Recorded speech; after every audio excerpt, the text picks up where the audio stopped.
Why are we so sensitive to these headlines, which, to be perfectly honest with you, aren't that large in terms of this grand scheme? Well, if you think about it, the market has been going sideways for 4 months now. And really essentially, for 18 months if you want to be all in. No question about it. And it has been sensitive the entire time.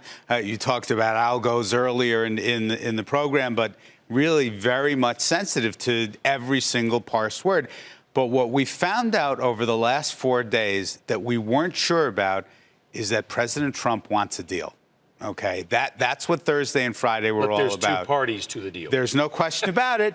And if you look at it, what we also found out over the last 4 or 5 days is that China is willing to use the hardball tactics that the president has used reasonably successfully these last number of months as well. So essentially, what it comes down to is the tariffs in December are the things that are going to be on the table.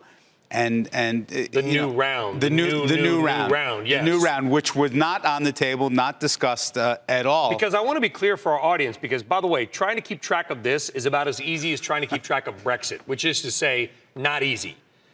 This is talking about suspending the new round of tariffs, not removing the current tariffs that exist. That's right.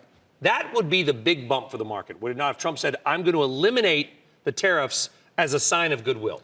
No question, but we shouldn't be expecting that. That's phase 2 or perhaps even later. But really, the question is are Trump and Xi going to sign something in November when they meet? Well, we don't know. Listen, nobody knows. Your job, Julian, is to advise clients on what to do in this environment and based on the expectations as you guys see them.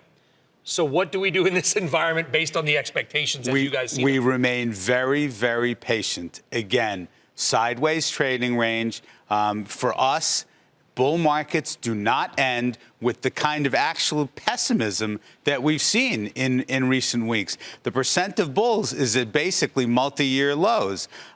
Put protection is being bought. For us, the mantra here is just remain patient, try and focus away from the headlines, and ultimately low interest rates and an economy growing at 2% are going to carry stock prices higher into the end of the year and into 2020. So very quickly, got about 20 seconds. We will be higher, you expect, by the end of this year, higher at the end of next year than we are now, Julian? Yeah, we do think so. You think so? Yes. You remain optimistic. The markets hang on every trade headline.